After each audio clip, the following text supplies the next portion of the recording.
Bine v-am găsit. Nu v-am mai vorbit de mult, știu că n-am mai postat de mult nimic în educația gândirii. N-am să vă spun că am fost ocupat și n-am să vă spun că nu am avut timp, pentru că este o scuză care foarte multă lume folosește și de aceea nu vreau să o folosesc. Nu că vreau să fiu altfel decât ceilalți, în schimb vreau să vă spun ce am simțit. Am simțit că n-am stare să fac chestia asta. Nu vreau să fac postări la număr și nu vreau să pun lucruri care mă interesează doar pe mine. Am fost în România, nu știu dacă voi știți sau mulți știu sau nu știu, și nu pot să ascund că am observat niște lucruri. Mi-a plăcut, am fost extraordinar de mulțumit de ce am găsit și au fost exact conform așteptărilor mele. Așteptările. Vorbim un paragraf întreg despre așteptări. Și dacă ele ne pot face fericiți sau nefericiți. Sunt unele aspecte cu care mi-au plăcut, altele nu mi-au plăcut. Dar m-am uitat mai mult la ce mi-a plăcut decât la ce nu mi-a plăcut. E foarte importantă atitudinea asta. Dacă te uiți numai la ceea ce nu-ți place, atunci spui că țara devine, oamenii îți devină, sau când de fapt tu ești cel care te-ai pus în poziția de a nu-ți place ceva. Așa se întâmplă și în viață. Te pui într-o poziție în care acuzi începând de la ploaie, copaci, mediul înconjurător, totul e de vină, numai tu nu ești de vină. Ceea ce nu este adevărat. Îndrăznesc să spun că nu este adevărat. Este o oglindă. Lumea în care trăim este o oglindă a propriilor noastre aspirații și a propriilor noastre proiecții. Ce mi-a plăcut în România a fost spiritul întreprinzător, așa cum am văzut-o eu, așa cum am văzut-o eu după 2 ani de lipsă. Pot să vă spun că de când stau în Australia, de 12 ani, am venit de 8 ori în România. Cred că am venit mai des decât unul care stă în Europa sau este stabilit în vreo țară europeană. Deci, așa cum am văzut-o eu, am văzut-o foarte, foarte ingenioasă, foarte o țară care se autoinventează în fiecare secundă și care găsește soluții. Și așa mi se pare mie, românii sunt găsitori de soluții, sunt găsitori de găsitori de soluții, nu știu cum să spun, nu găsitori, creatori de soluții în loc de creatori de probleme. Da? Ce nu mi-a plăcut, sigur, că este această atitudine plângăcioasă pe care și eu o am, pentru că și eu sunt român. Așa, n-am învățat româna stând în Australia. Așa. Este atitudinea asta plângăcioasă în care aș putea să spun că îți este lene să te ridici un pic mai sus pe platoul ălalt, adică e puțin mai mult efort să realizezi ceva. Și stai pe chestia asta unde zici, e bine, e călduț, e mai bine să mă plâng eu un pic, că face bine asta, face bine să mă plâng un pic, să-mi plâng puțin de milă, adică să fie puțină... Deci astea sunt niște lucruri care nu le-am găsit tocmai bune. Dar, repet, sunt chestiile care probabil că le aveam mai de dinainte, înfipte undeva,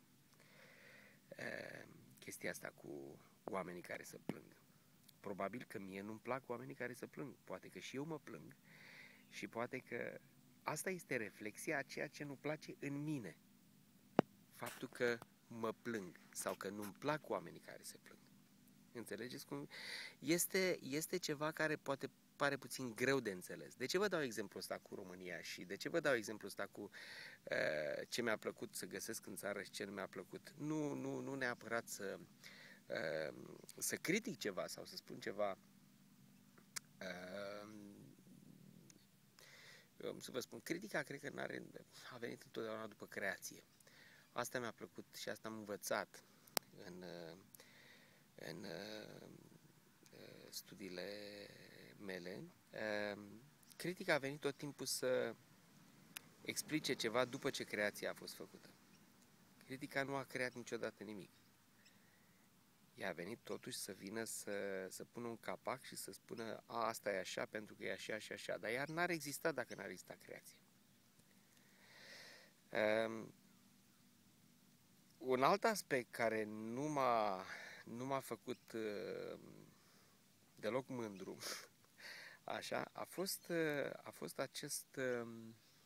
o chestie care am și eu. N-aș putea să o numesc anxietate. Aș putea să spun că este o lipsă de răbdare. Este o lipsă de vrei totul repede, vrei totul acum, vrei totul să se întâmple, nu mai ai răbdare. Îți este frică că rămâi fără provizii. Ăsta este și unul din motivul pentru că oamenii se îngrașă. Frica de a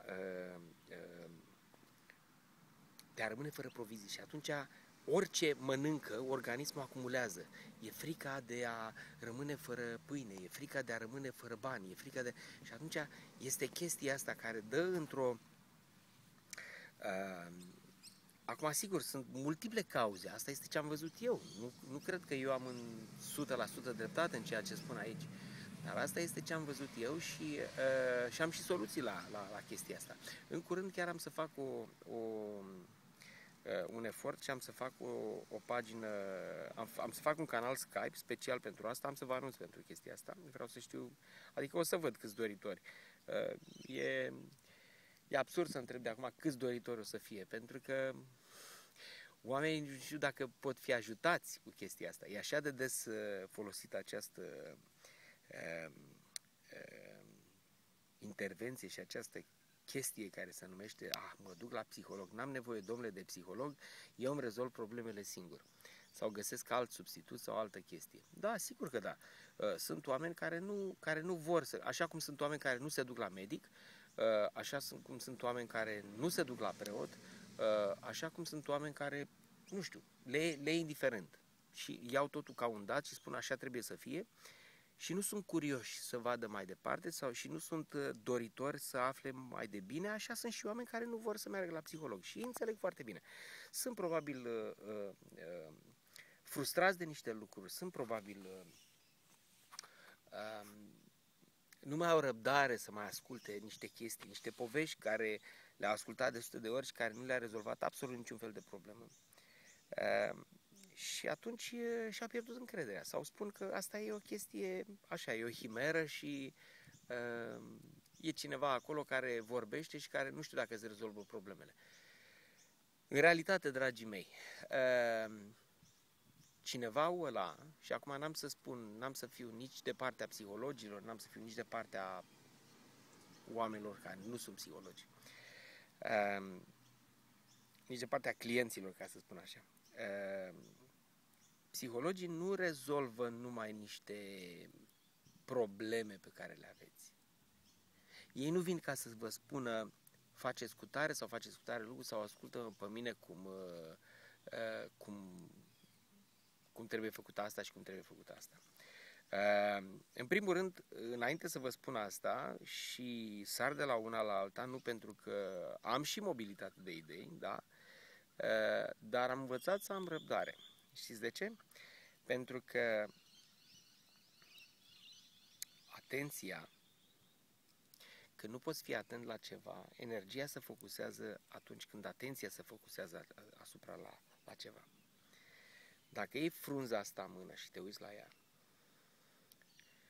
și nu doar te uiți la ea și doar îți pui ochii așa pe ea, deci începi să te uiți, să vezi ce nervuri are, să vezi ce crăpături, să vezi ce chestii are și te concentrezi pe ea. Și toată energia, toată atenția ta este aici. Habar n-ai că în spate o pasăre e mâncată de ceva sau cineva a făcut sau s-a urcat într-un copac sau habar n-ai, deci n-ai cum să faci chestia asta. Dacă tu nu poți să te concentrezi nici aici, nici acolo, nici acolo, nici acolo, ai senzația că scapă lucruri printre degete și te învârți în cerc. Și în momentul ăla începi să ai frustrări și în momentul ăla începi să ai fel de lucruri. Am să vă spun un exemplu cu fata mea azi dimineață, ce a făcut. Ea are 9 ani, merge la școală.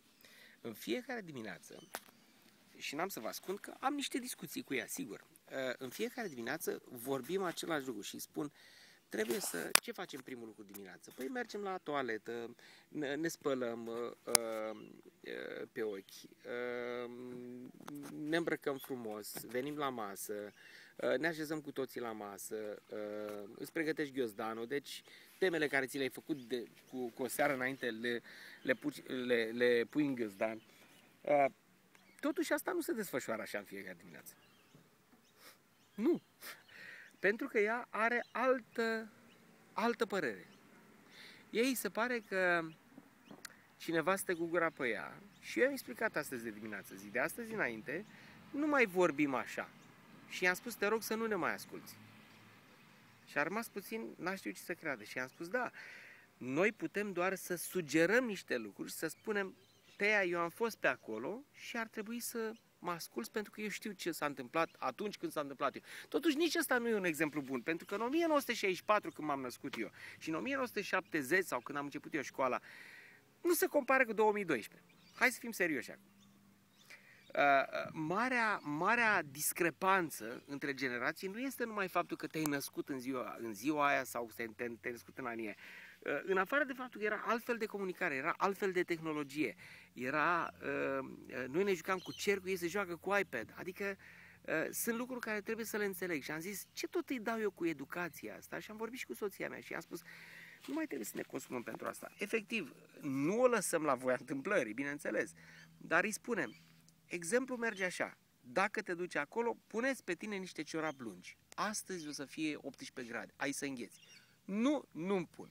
Foarte bine, poți să îngheți atunci. Dacă nu ești la 9 gata, poți să pleci singură la școală. Nu te mai duc eu, că eu am treabă, trebuie să merg în alt loc. Fără niciun fel de problemă, fără niciun fel de stres, fără niciun fel de... Și s-a dus singură și s-a îmbrăcat când i-am spus că ai responsabilitatea să se asumi deciziile de azi înainte. Ai responsabilitatea ca să-ți asumi că astea trebuie să făcute așa și chestiile astea trebuie să făcute așa și gata. S-a dus și s-a îmbrăcat în 2 minute și a fost gata. Bineînțeles că a venit fără ciorapi lungi, fără ștrampi. Și a fost foarte fericită. Și i-am spus, zic, când ai nevoie să mă întrebi ceva, întreabă-mă. I-am spus, nu trebuie să asculți tot. S-ar putea ca ce-ți spun eu și eu ce spun să fie greșit. Dar nu o să fie așa de greșit dacă chiar nu o să asculți deloc. Deci dacă tu vrei să faci numai ca tine să nu asculți deloc,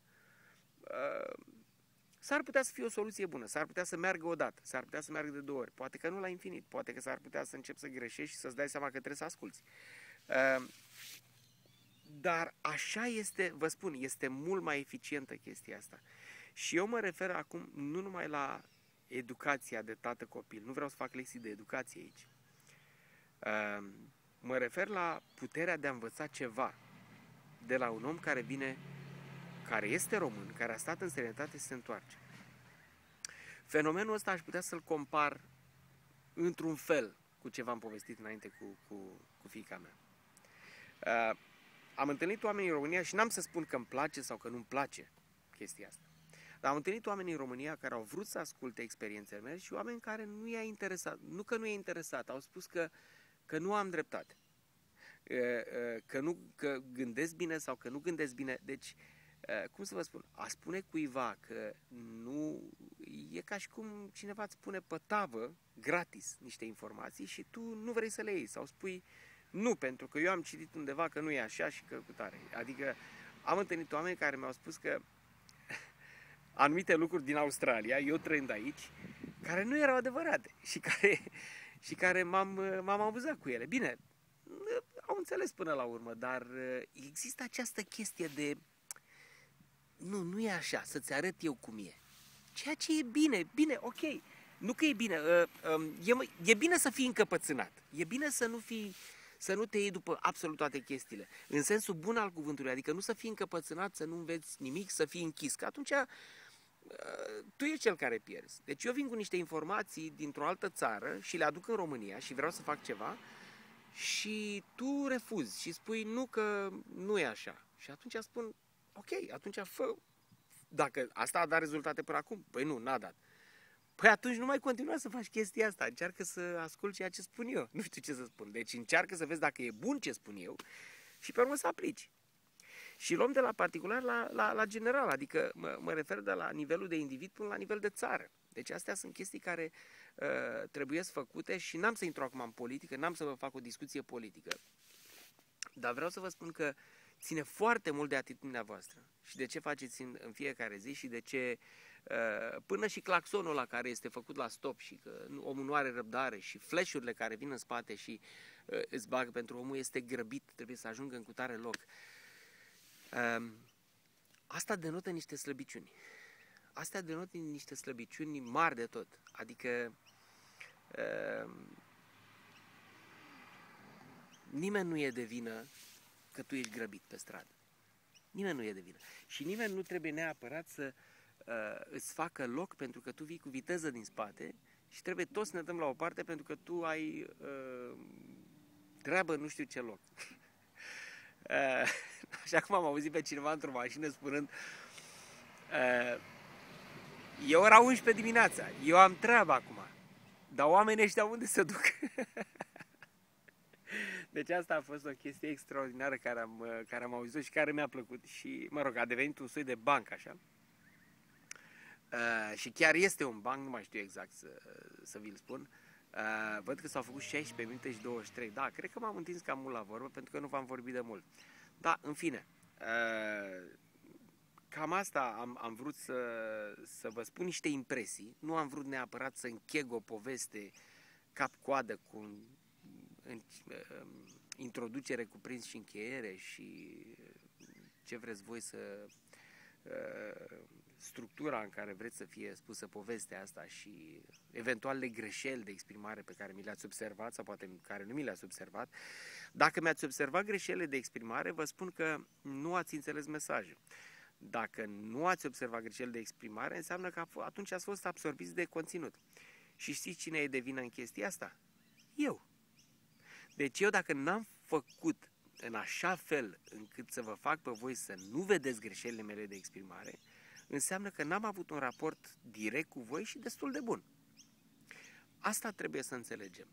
Când ceva nu iese sau ceva nu ne iese, indiferent că suntem în Cambodgia, în România, în Taiwan, în China, oriunde, este că n-am avut un raport corect față de acel eveniment sau față de acea persoană sau față de acea acțiune pe care am făcut-o.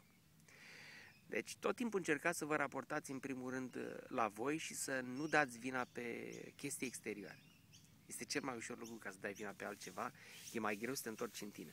Dar odată întors în tine, începi să înțelegi despre ce e vorba. Pentru astăzi, 20 noiembrie, nu vreau să încheie anul fără măcar o postare pentru Educația Gândirii, pagina oficială. S-ar putea să mai postez ceva până la sfârșitul anului, nu este sigur, v-am spus, depinde de stare, nu de timp. Timpul este ceva pe care noi îl facem. Timpul nu este ceasul de la mână. Timpul este o stare în care te situezi și ai un sistem de referință și ești un punct de referință în acea stare și depinde cum te raportezi tu la asta și vezi dacă ai timp sau nu ai timp. Ceasul, când observi că ceasul este 1 sau 5 și vezi că timpul poate cu repede, te-ai dus foarte departe. Ai pierdut măsura. Ai făcut ceva care ți-a plăcut. Mai vorbim despre asta. Timpul este un subiect mare. Putem să vorbim mult despre asta. Bine, de la Sydney Cătălina Anastase pentru Educația Gândirii. Toate bune!